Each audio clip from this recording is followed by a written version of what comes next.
Hi, I'm Dr. Mitch Harlan, and welcome to the Truth Talks podcast. Today's episode is when the doctor becomes the patient. I want to introduce everyone to my guest today. This is Dr. Tom Heckler. How are you, sir? Very good. Nice to meet you, Mitch. Well, this is kind of a crappy story, isn't it? I mean, it's always much more fun when you're treating the patient and not the patient. Absolutely, yes. You know, one of the reasons that we wanted to run this story is because, you know, you and I know this information. We know it quite clearly. We see it all day long. But, you know, patients come in with just this trusting idea. Right. This guy's a doctor, maybe has the white coat on. He's going to know what to do for me, right? But then when you're the doctor and you become the patient, all of a sudden that becomes a little bit cloudy sometimes. You start realizing that certain people get into certain zones and it may not be the answer for you. So we're going to talk to you kind of both as a patient and doctor. So tell everybody your story. Right. So it started, it started from a high school football injury is where it began, just a bad ankle sprain, kind of everybody knows as a high ankle sprain. And so I damaged the main bone of the ankle called the talus, knew that back then. So went on and played more sports. But later on, as I got into medical school and actually was in residency, the ankle was starting to bother me more. And I had my first MRIs, actually when MRIs were starting to become doable. And I remember when the MRI was coming out, I was looking at it, I was working next to my radiologist, and I said, man, that's a crappy looking ankle. And she turns around to me and says, that's yours. So I knew I had some troubles. There was a cyst in the bone. It was stable though. I had a small little procedure to clean some things up and it kept me comfortable. And that was like 96. So, but then about 2005, so I finished my residency, started my own practice in Nebraska, got invited down to join this orthopedic group in 2001. And so, so I was doing great, trained as a surgeon, so working as a surgeon and doing sports medicine with this ortho group. So I was out with some friends, we're snowshoeing up in the mountains, Cameron Pass, big area. But it was a really big snowy day. So we're like, we got to get off this mountain because this thing can really hit us hard. And we're up there pretty far. So we're scooting along. And I have a friend who's a climber. And he says, hey, we can slide down this ravine and get right to this parking lot. And we can save ourselves an hour or two. And I'm like, no, I don't want to go down this ravine. And it was like, there's like 12 of us. And I was the last one to go. Because I was begging anybody, walk with me around. And nobody wanted to go. So finally I just consented to go down this doggone ravine. And my snowshoe caught a rock. And so as it hit that rock, it snapped my ankle back. And so just like a nutcracker, as your ankle slides back, it just crushes that bone. Well, it already had this cyst in it, so that pressure just caused it to explode like an eggshell would explode. And that's pretty much what it was. And so I get to the bottom, and a very good friend was at the bottom and looks at me like, you all right? I'm like, no, this is not good. And he goes, what's going on? I'm like, I just exploded my ankle. That's what I told him. I feel like I had a sunbeam inside the joint. So drove me down. I stopped at my office this weekend. I took some x-rays of myself. And I'm like, I looked at these x-rays. I'm like, I can't even see the bone. It's not even recognizable. I'm like, oh my gosh. I mean, there's just nothing identifiable. So I showed it to my partners the next day. And they're just like, I don't know what to do with it. One of them was a really good foot and ankle reconstruction guy. I'm like, I'm not going to touch this, Tom. I won't even touch it. So he gave me a bunch of names of some really good guys around the country. We sent my MRIs out to everybody. Everybody, they were nice. I mean, genuinely, they were giving you great professional courtesy. And like, we can do some experiments. Like one guy was really funny. He's like, I got a couple of things I'd love to try on you, but they'll fail and you'll be miserable. And you want me to cut your leg off afterwards. So you might as well just lose your leg now and just move on with life. My kids were young. My oldest, I have 5 boys, and my youngest of 5 boys was born that year, 2005, and so it was actually right before he was born. A lot of cold winters in Nebraska. No, is that what's going on? Yeah. Started in Iowa. It's like you were snowshoeing all the time. All the time. So anyway, I was like, I just you have all these young kids. My oldest kid was only 6 or 7 at the time, and I'm like, this is not okay, and so they were just like, you got to hurry, because once you injure this bone, right, there's a very precarious blood supply to it. And so you get what we call avascular necrosis. And so if you can't get to this quickly, this thing just dies and you're done. There's no way to replace it. There's no way to fuse it. It was too much bone loss. You couldn't put a block in there. There's no way Two of my trauma guys were like, even if I tried to put a cage on this and tried to hold this thing, it probably wouldn't survive. And so everybody was just like, just get the amputation and move on with life. And I hurt my ankle. I think it was February, and it was finally about April that we're starting to make some decisions about this. So between February and April, you're just like lights out level of pain. Just trying to get through work and come home sweating on my couch. And one of my little boys, he looked at me and goes, "Daddy, you ever gonna come outside and play in the yard again?" I'm like, "I don't know, son. I don't know." So, grace of God, I'm at the office one day, and this guy comes walking through, and it was one of my former partners, wonderful man. I'm like, "Roger, what are you doing? You got this goofy like boot brace thing on?" I'm like, "What are you doing?" He goes, "This guy says like if we put this thing, I could walk around without feeling my ankle." I'm like, "How's it working?" I'm like, "I don't feel anything." So he said, "I'll send the guy down." So this guy comes down and he explains it. He created this, we used to call it a patellar tendon weight-bearing brace, right? And it was a lousy design because you're trying to put all the weight on the patella and into the knee. Well, he designed a collared brace that would take the pressure off the knee, but would put it all into the calf. And he had never tried it out. He said, "I think it would work," because he wanted to give it a try. I'm like, "Sure." So literally that was like a Tuesday, and he went home, worked on it all night, and gave me the thing next day. So I put this doggone thing on. I'm walking around my practice, and my nurse was really kind of funny because she's like, "Are you all right?" I'm like, "Well, I think so. What's wrong?" And she goes, "You're not limping." I'm like, "Yeah, this brace works. I'm not feeling anything." So literally that afternoon, I called my wife. I'm like, "Hey, we're gonna go hiking this." I'm like, "I feel great." I mean, you're sitting on your can for so long, right? You just can't do anything. You would never tell a patient to do that. So now I do. I tell people never stop. My job is not to stop you. My job is to keep you moving, because that's what I experienced. That changed everything. And I just did it because I was just like, the heck with this, right? If I'm going to lose my leg, I'm going to lose my leg doing what I want to do, enjoying life the way we're going to enjoy life. And if this buys me time, great, but fine, I'm going to at least get going.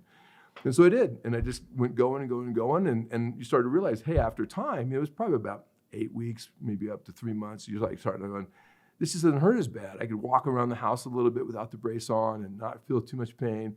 So I went to the office, took an x-ray, and I'm like, holy crap, there's some bone coming back here. This thing's working. So it's still alive. It didn't lose its blood supply. I have blood supply. That was the whole thing. Because that's what I was wondering. I'm like, well, I'm not dying. I'm not in terrible pain anymore. My pain cycle is changing, so it has to be somewhat functional and viable, right?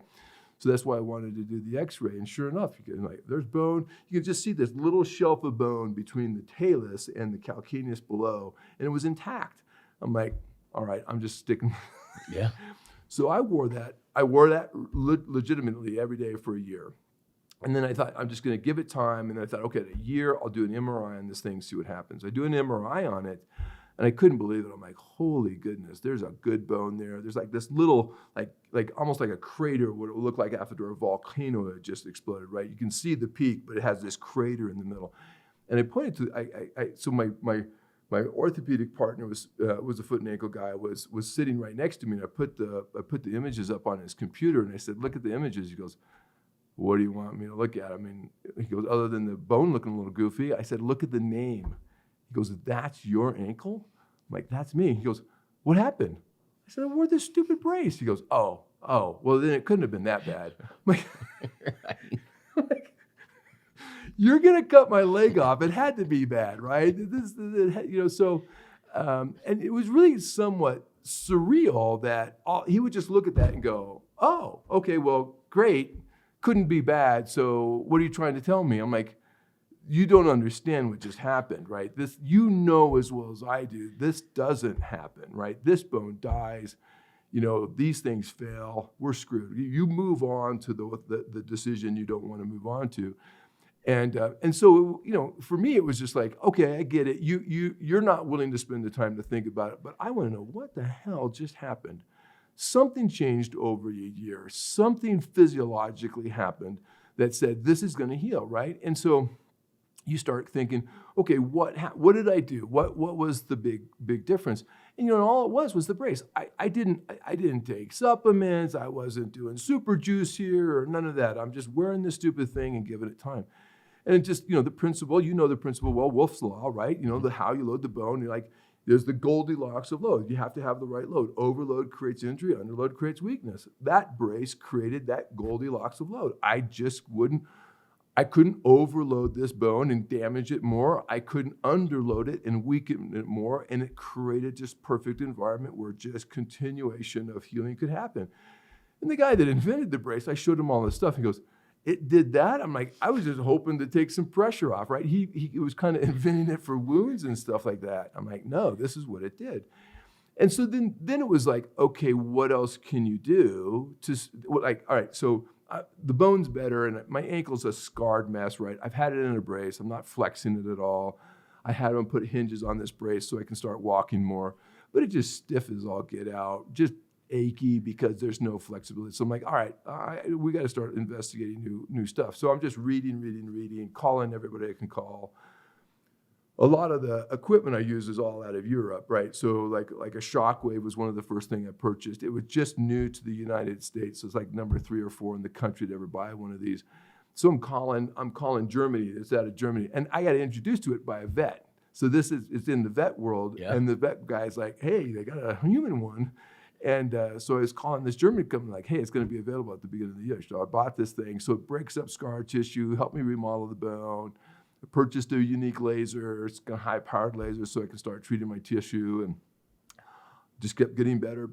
All of a sudden, range of motion started coming back. I'm not wearing the brace anymore for day-to-day activities. And we kind of invented this like little mini brace that I could use from hiking.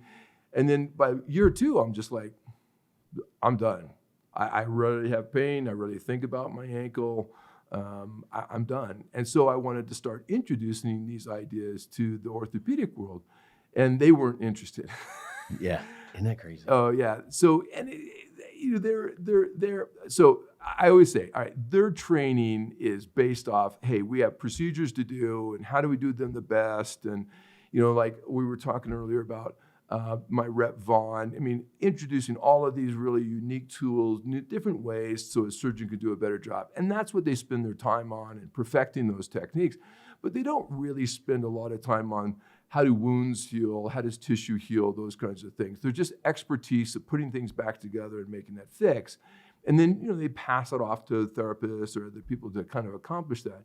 So I don't knock that, but there was just no interest whatsoever to say, hey, you can intervene in a way to take something bad as I have, and non-surgically fix it to a point where I don't have scars, I don't have screws in there, I don't have restrictions secondary to that, I didn't lose vascularity, I didn't get nerve damage, those are the things that can come from some of the surgeries. And I'm like, well, don't you think this is a reasonable thing to try prior, not to stop surgeries, but hey, you can maybe prevent some of these. And so I stuck around with the orthopedic group until about 2015. So almost 10 more years, and just plying my wares, doing what I could do. And, a lot of guys liked it. Some of the guys didn't. So I just started to realize it's not okay for me to continue to stay here. I'm creating a conflict that's not okay to be at. So 2015, I started my own practice. And that's where I can start to, more importantly, kind of apply the wares the way I want to do it, buy more equipment, and then really start kind of offering that alternative, right? That's what I tell people. People are like, what do you do? I'm like, well, I offer an alternative, right? I was a guy that needed an alternative, and I'm still board certified as a foot surgeon. I don't disagree with surgery. I just needed something else besides that because an amputation is not what I wanted, and I wanted somebody to offer an alternative, and that's what I'm looking to help with people. I want to give them an alternative. I get it. There's some great surgeries and got different things you can do, but some people just don't want them, or some people can't do them, and they need an alternative. And that's kind of where I think where we fill that gap now.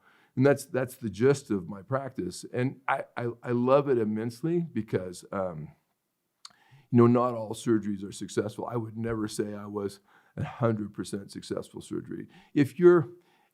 I would say sincerely, if you're batting 70% at 3 months, you're doing pretty darn good as a surgeon. And and then we know, right, in the soft tissue world, arthritic joints, right? There's a procedure called a chylectomy for a big toe joint, very common.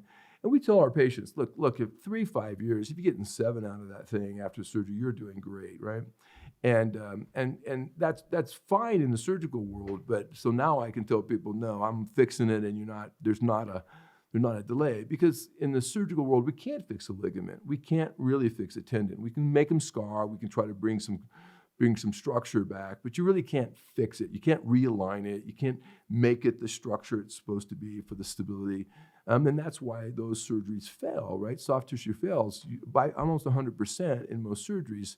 In a 5-year window, like rotator cuffs, the research says about 3 years they're going to survive, and then they're going to start breaking down.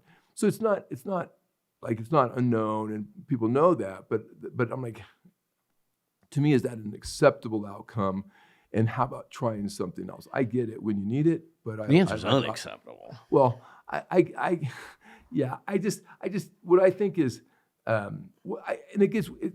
perspective is everything. When you've gone through what you go through, right? When you're going, no, this was not going to survive. This was as bad as it really was. And this wasn't this mystery, oh, maybe it wasn't as bad. No, it was as bad. And 5 other orthopedic surgeons confirmed that beyond this guy, right? It was that bad. So it's not one guy's opinion, right? This is some of the best, especially foot and ankle guys in the country. The guy for the San Francisco 49ers, he had just finished with one of the running backs there with a bad ankle injury, and really great guy. And we had multiple conversations. Another guy that fixed, forgetting the wide receivers that played for Philadelphia when he broke his ankle before the Super Bowl. That doctor was one of the doctors we spoke with to work on my ankle. And he was hilarious. He just laughed. He's just like, well, what do you want me to I mean, I just appreciated honesty, right? You're a doctor, but they're just like, look, Tom, I mean, I get what you're trying to do and trying to hang on, but that's bad. Well, it's funny, and the reason I like running this story is because, in my practice, I have spine surgeons that come over, they get treated. Yeah. Because they don't want to do what they know is going to fail. Right. 100% of the joint above below is going to fail. 100% of the time. Right. Just depending on when the timing is, Correct. right? But it is a procedure. There's a gold standard. Correct. And for all intents and purposes, if you are a regular patient, you don't have a leg right now. No, right. Correct. It's gone. No. Right? No. And kind of my favorite part of the story when we were talking earlier was that, this brace dude just shows up. What's the odds in that, right? Yeah. And then you got emotional talking to your kids. Is that a God thing that just stepped in there and been like, here, bro, here's your brace. Let's save your foot, you know?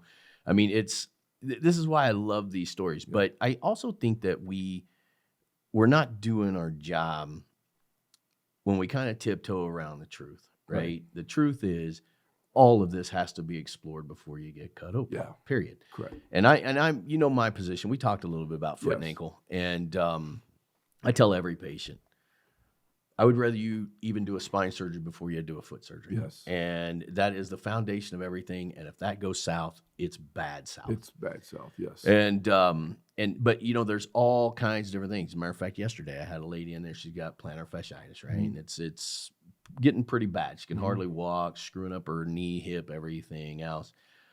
She goes in, doc shoots it up. Primary care, by the way, wasn't an ortho, right? Or podiatry, anybody. Right. It was just shot it up. No orthotics, no talk of stretching, no talk of anything. Just shot up with some corticosteroid, and she'll probably do it again in 3 months. Probably do it again in 9 months, and then pretty soon that thing just tears. Something goes bad, That's right? Exactly right. And the sad part is patients trust us. Yes. Well, I will say honestly, what I found, I couldn't stay at my practice simply because I knew I had something that I could do to help people more, and I was being restricted from that. And consciously, I couldn't stay there and do that. I couldn't look somebody in the face and say, I know how to help you, but I can't. I'm like, okay, well, it's on me to figure out how the hell I can get out of this place and start helping people the way I know I can help people. And I suffered a lot for it. I got sued multiple times. It went through a lot of rough times because, non-competes and all that other fun stuff. But I will say, sitting on, 8 years, moving into our 9th year, I'm glad I did it. It's worth it so I can sit there, look at that person in the face and say, I can help you. Not only can I help you, I promise you I'll help you, right? I got a guy right now, world-class runner, and he has just some really critical things going on. He literally saw 4 people around the world, and doctor in Barcelona that I know says, this guy's in your backyard, go see him. And so thankfully we're having great success with him. But he's like, are you going to get rid of me before I'm done? And I'm like, no. I told him, I'm like, success for me is when we're done. It's not anything before we're done. Because that's I get where you're at. You're a world-class, multi-Olympic guy. I mean, the guys are great. And he's seeing his life going away because this is who he is. And that's a lousy place to be. That talk about mental disease for a guy, this special guy. And the joy is you go, we're going to fix you. We're going to have this thing done. And you're going to walk away, go live your life and enjoy yourself because this is going to be over. Because that's what we won't stop until that happens. And I know I can get him there. We're already having, thankfully, by the grace of God, great success with it. But that's the point, right? There's a lot of people stuck. I was stuck. That is a terrible place to be. And if I can help and again, by the grace of God, be a person that could be a part of that, that's the greatest thing in the world. Which is also why I wanted to bring you on the show, because they, unfortunately, still yet today, 2023, they're going to go in, one foot and ankle guy, and they're going to say, we need to take your leg, right? And 99% of the people are going to be like, all right, what did doc say?